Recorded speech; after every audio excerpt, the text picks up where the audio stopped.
Hello et bienvenue à tous dans ce 53e numéro du Rétro. Comme à l'accoutumée, commençons en remerciant tous ceux qui soutiennent la chaîne et qui me permettent de continuer cette grande aventure. Si vous appréciez les NBA Stories et que vous souhaitez apporter votre pierre à l'édifice, sachez que vous pouvez désormais offrir un tip directement depuis YouTube en cliquant sur le cœur sous cette vidéo. Même le plus minime soutien est grandement apprécié. La réalisation de cet épisode a été rendue possible grâce au nouveau partenaire des NBA Stories, Brooklyn Fizz. Situé près de la place Bellecour à Lyon, Brooklyn Fizz est le temple de la culture américaine. Que ce soit en ligne ou en boutique, il vous propose de nombreux produits importés tout droit du pays de l'oncle Sam. Confiserie, boissons, objets collector NBA ou NFL, tout y passe. Dans le numéro précédent, Brooklyn Fizz vous avait proposé un jeu concours pour gagner le maillot 1999 de Vince Carter aux Toronto Raptors. Pour cela, il fallait deviner quelle était la plus vieille équipe encore présente en NBA. La plupart d'entre vous ont proposé les Boston Celtics, ce qui n'était pas la bonne réponse. Les Celtics sont en effet la plus ancienne franchise qui n'a jamais changé de nom ni de localisation, des critères que nous n'avions pas précisés. La bonne réponse était en réalité les Sacramento Kings, une franchise qui existe depuis 1923 sous le nom de Seagrams de Rochester. Le vainqueur sera tiré au sort et annoncé le 1er juillet sur la chaîne YouTube de Brooklyn Fizz, dont vous trouverez le lien en commentaire. Si vous n'êtes pas l'heureux gagnant, ne soyez pas déçus, car il vous offre tout de même 10% de réduction en personne ou en ligne, grâce au code promo NBA Stories. Pour finir, laissez-moi vous présenter Mike Dinon, qui nous accompagnera aujourd'hui dans ce voyage dans le temps. Dinon est un fan célèbre des Boston Celtics, une équipe qu'il supporte depuis 1965, ça en fait des titres. Collaborateur pour le site SB Nation, il nous partagera ses incroyables souvenirs sur la légendaire équipe de Boston. Merci à lui d'avoir accepté de se raconter à nous. The Lakers are winning it. 3 in 6 years. LA comes to Boston and wins the world title. This has removed the most odious sentence in the English language. It can never again be said that the Lakers have never beaten the Celtics. 1985, la malédiction était rompue. Depuis 1959, les Lakers s'étaient inclinés 8 fois face aux Celtics en finale. Chaque année était la même rengaine. Jerry West, Elgin Baylor ou Will Chamberlain. Los Angeles avait une armada de poids, mais jamais suffisante pour battre l'équipe aux Leprechauns. I hated green for a long time. I wouldn't wear anything green. It just got to the point where it was so frustrating to hear the noise and shouting after games that we had lost. Of course, we were disappointed, and some people, I'm sure, found it hard to believe because it was the first time the Celtics had ever lost to the Lakers after beating them, was it 8 straight? Yeah, it was a little hard to take, but hey, it had to happen sometime. En 1985 donc, et pour la première fois de l'histoire, c'était cette fois-ci les Boston Celtics qui pleuraient la défaite. Autant vous dire que l'équipe du Massachusetts n'était pas très habituée à ce sentiment, elle qui avait remporté 40% de tous les titres NBA joués jusqu'à là. Le mythique Red Auerbach, ancien coach et désormais GM de la franchise, n'avait aucune intention de s'avouer vaincu. Dès la défaite en 1985, il ralluma son cigare pour préparer au mieux la saison à venir. L'une des raisons de la déroute en finale face à Los Angeles était peut-être à voir du côté du banc. En effet, Boston n'avait pas de remplaçant intérieur de poids derrière le duo Mike Hale et Parrish. En face, Los Angeles pouvait suppléer Abdul-Jabbar par le toujours rugueux 6e homme Kurt Rambis. Pour une équipe légendaire, un joueur légendaire. C'était un pari inattendu qu'Auerbach fit en misant sur un certain Bill Walton. Figure du basketball universitaire, le pivot de 2,11 m fut drafté par Portland en 1974 avec un titre à la clé. Entre dunk monstre et rock psychédélique, Bill Walton devint une icône de la contre-culture tout autant qu'une star sur les parquets. Son ancien entraîneur Jack Ramsey de s'exprimer. Bill pouvait absolument tout faire sur le terrain. Il avait un bon timing, une bonne vision de jeu, d'incroyables fondamentaux, c'était un amoureux de basketball. Peut-être, mais à Portland, l'amour dura seulement 4 ans. En 1978, le pivot connut une première blessure au pied. C'était la fin de son heure de gloire.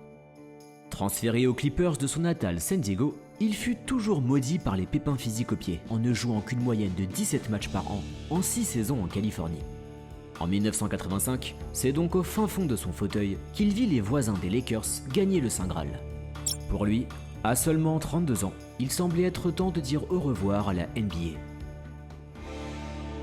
In the summer of 1985, it finally dawned on me that it wasn't happening for me any longer, and I had to move on from my current circumstances with the Clippers and get on a much better team and in a much better situation and franchise.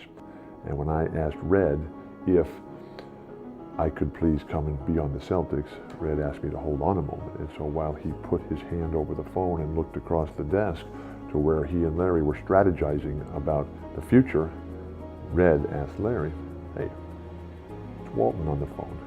He wants to come be a part of the Celtics. What do you think?" And Larry said, "Go get him, Red." You know, with Bill's history, we had no clue. We got off to a pretty good start in training camp. He was pretty healthy, and we was trying to ride the wave.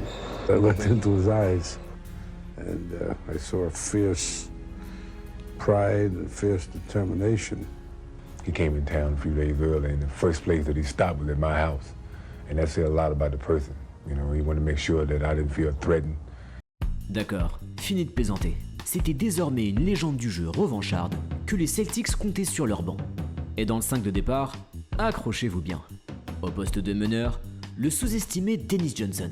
Ce dernier connut une carrière atypique, en commençant son aventure à Seattle avec un rôle d'arrière athlétique.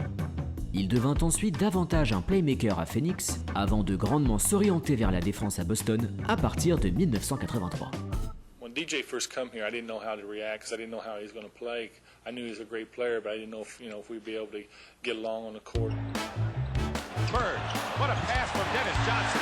He thread the needle. We needed that. We need a guy come in and hit the shot like he does, play the good defense, and do the all-around game. Dennis Johnson is definitely the best player I've ever played with in my life. Annie Anderson is blocked by Dennis Johnson. Johnson has the ball. Strips it. Blocked by Dennis Johnson. Marquer des points, d'autres le faisaient mieux que lui à Boston. Poil à gratter, Johnson était un véritable enfer pour ses adversaires, qui devaient se coltiner sa défense étouffante et ses superbes passes. Malheureusement, le monde de la NBA fit souvent preuve d'un certain snobisme à son égard, lui qui fut introduit au Hall of Fame en 2010, 3 années après son tragique décès.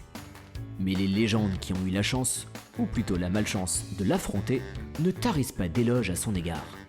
Dennis Johnson's so difficult for me as an offensive player when he was guarding me. He was super strong. Then hand checking was in. He literally would put his hands on my hip and he would say, "Okay, now I want you to go this way." So I would back up, and when I backed up, right, he would take his hands off, but then he would spread his arms out. And he had like a 7-foot wingspan. Si vous pensiez que Dennis Johnson était le seul calvaire qui attendait les adversaires des Celtics, attachez votre ceinture. Au poste 2, l'intarissable Danny Ainge. L'arrière était un autre guerrier, toujours vicieux en défense, mais également très adroit à 3 points, fait rare pour l'époque. It was almost I felt guilty shooting the ball, being surrounded by all those all-stars and that type of attitude. I think that since then I've adjusted, take that to my advantage. I'm playing with these all-stars. I can afford to take a couple bad shots and they're going to still cover me. 3 on the shot clock. Danny. Shot under the frustration on the basket. Here we go. Danny Ainge. My opponents don't appreciate me, and that's okay. I mean, that's the way I want it. I don't want the players I'm playing against to play against me. Derrière l'infatigable backcourt Johnson-Edge arrive le Big Three de Boston, l'un des plus complémentaires de l'histoire. Au poste 5, Chief Robert Parrish. Joueur à la longévité exceptionnelle, le pivot était une tour de contrôle aussi impressionnante en défense qu'à droite à mi-distance.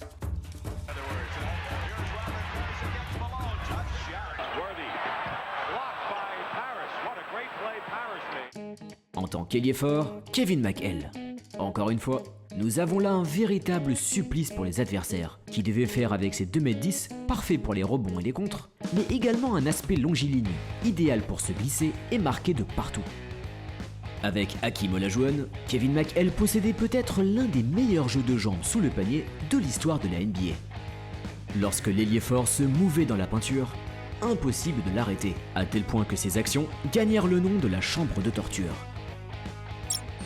Quand j'étais en bonne santé, j'avais l'impression que personne ne pouvait me stopper. Si je décidais d'ouvrir la chambre de torture, je savais que ça allait rentrer dedans.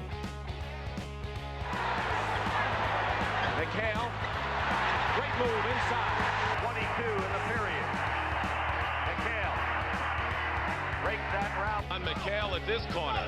McHale sparked the Celtics to regain the lead with a three-point advantage, and McHale makes it 5 and a foul. Kevin McHale is the best player I played against because he was unstoppable offensively and he gave me nightmares on defense. Et le meilleur pour la fin. Mesdames et messieurs, au poste d'ailier, le seul, l'unique, Larry Legion Bird. Depuis son arrivée à Boston en 1979, Bird avait permis à sa franchise de connaître un succès immédiat, en remportant un titre en 1981, suivi d'un autre en 1984. Remember that he was a guy that you always expected to win. You never expected him not to win because he was so talented in so many ways and so smart too. If you ask some fans today, some younger fans, they don't think that he was that good, but they'd have no idea what they're talking about because he had every tool that he needed. He had the outside shot, he could take the ball into the paint, he was a great rebounder, and his passing, as I said, as a forward, this was toward the end of his career. I was thinking that I hope people remember how good he was and don't take this for granted that you'll ever see it again because he was a one-of-a-kind player. You know, every time you pick up a magazine, there's an article on Larry Bird. The one Sports Illustrated comes to mind. It's a living legend. And what can you think when you read an article like that? Well, they're all the same. You know, basically, if you win a game, somebody's going to be the hero, and somebody loses, somebody's going to be the GOAT. Aucun doute qu'en 1985-1986, le MVP Larry Bird était assurément un héros.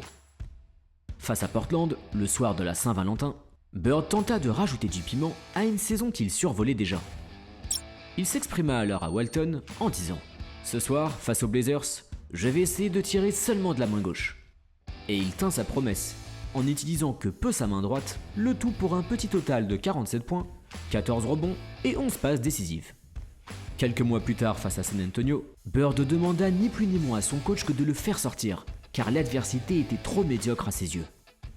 Well, you gotta stick together and you gotta have fun because it is a long season. It's a very boring season at times when you're traveling. So you gotta do things that keep everybody loose. Et l'entraîneur dans tout ça, c'était l'octuple champion des Celtics, le paternel Casey Jones. A friend's head coach, you know, and it was really crazy, and it was fun because I never ever felt that I had anything to say that I couldn't say to Casey. Avec toutes ces légendes sur le parquet, vous vous dites peut-être que cette équipe était individualiste à souhait. Que nenni! Jouant un basketball orgasmique, les Celtics 1986 étaient en parfaite synchronicité, avec l'un des meilleurs mouvements de balle de toute l'histoire. But just when you thought the Celtics had shown you everything you could see in the NBA, along comes 1986, the emergence of a devastating, awesome passing game. 13 seconds left. Larry, an over-the-head pass. Now to McHale for two. For a long time. Parrish with a great pass from McHale.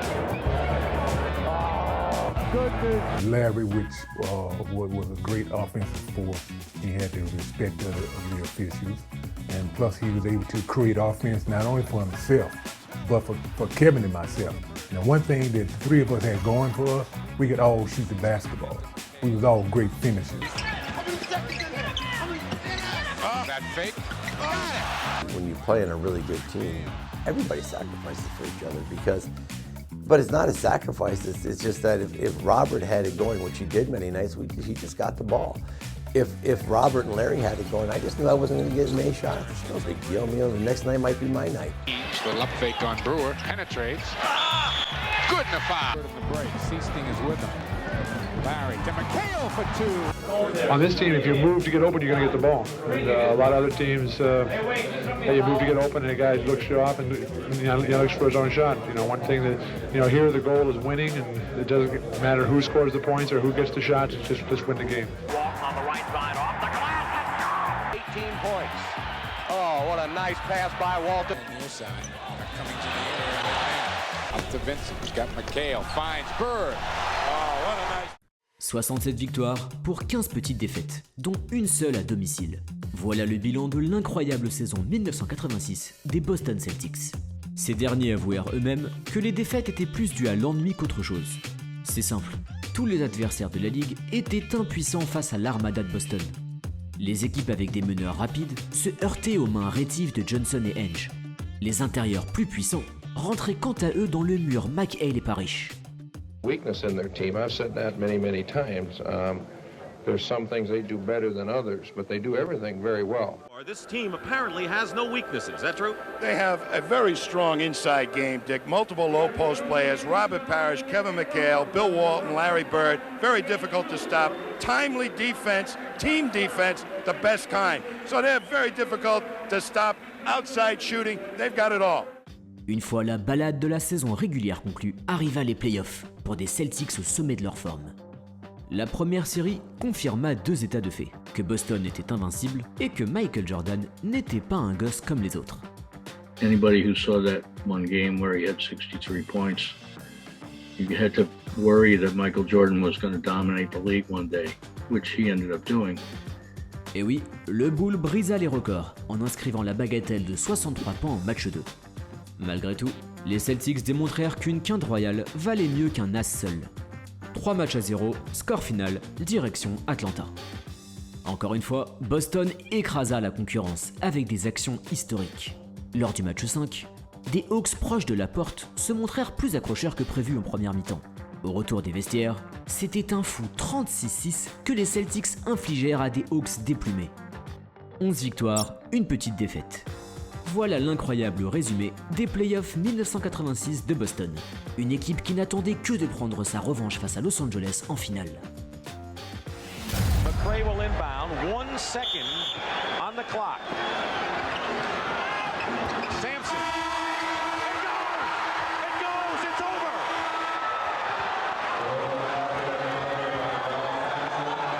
A miraculous shot by Ralph Sampson. Well, it was only 1 second left, and I had to, do something with the plan. The play to come inside, and I had to get it up, and I got it up, and it went in. The Rockets, they deserved to be there. They upset the Lakers, and the Celtics had played them 5 years previously in '81 in the finals and beaten them then.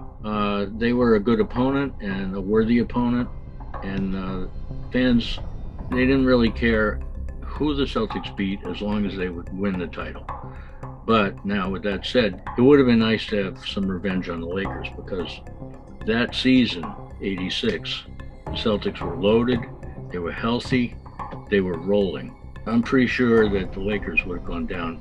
I know a lot of fans, Celtics fans, that they wished that that could have been another Boston-LA year, because it would have gone in our favor and it would have felt good. Incroyable. Alors que toute la planète du basketball s'attendait à une nouvelle finale Haley-Boston, le tir mythique de Ralph Sampson permet plutôt aux jeunes Rockets de se confronter aux Celtics. Les célébrations ne furent pas très longues cependant, car Bill Fitch, entraîneur de Houston, savait que son équipe avait gagné là un ticket sans escale vers l'enfer.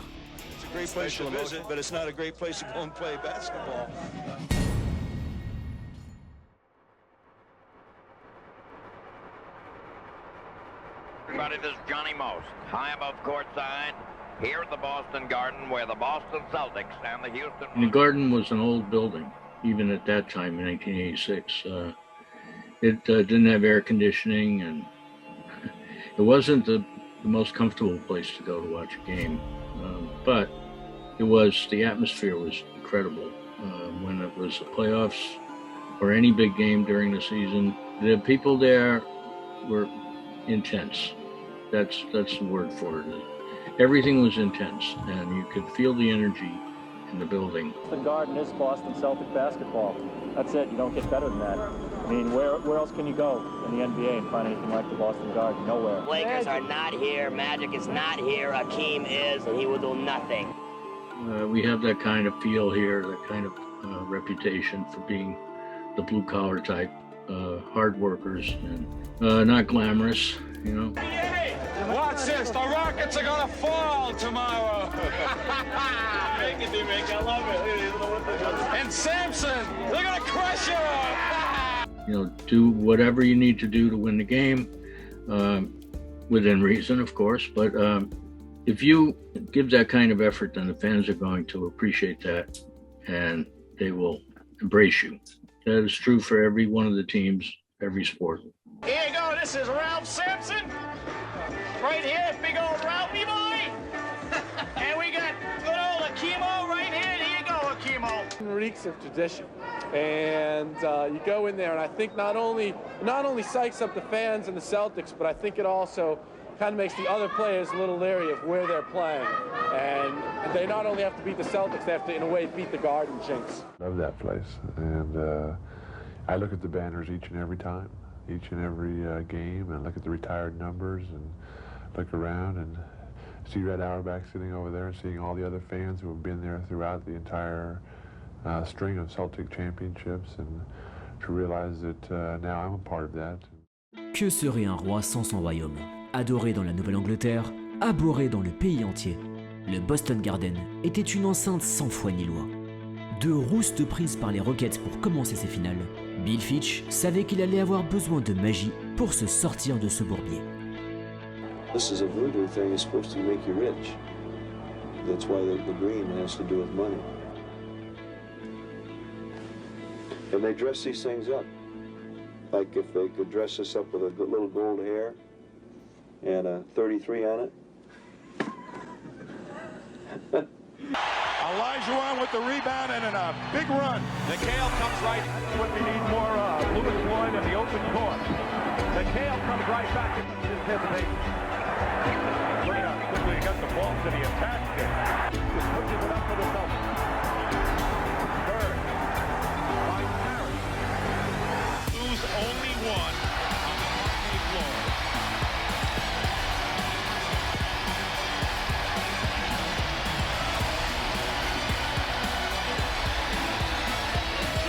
Did it with hard work and teamwork. You've earned it. It's yours. Enjoy it.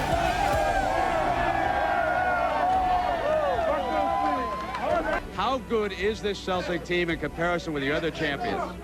I think it's one of the greatest, if not the greatest team that I've ever been associated with. Mettez de parfaits ingrédients dans une marmite bouillante de passion et vous aurez là un champion inégalable. Nous espérons de tout cœur que ce numéro vous aura permis de mieux découvrir les Boston Celtics 1986. Certes, le titre de cette vidéo est quelque peu alléchant, mais comprenez-nous, nous voulions à tout prix que le plus grand nombre des néophytes aux amateurs de basketball plonge avec nous au cœur de cette équipe de génie. Et la prochaine fois que quelqu'un oubliera de la mentionner au panthéon de la NBA, on espère que vous en deviendrez vert de rage.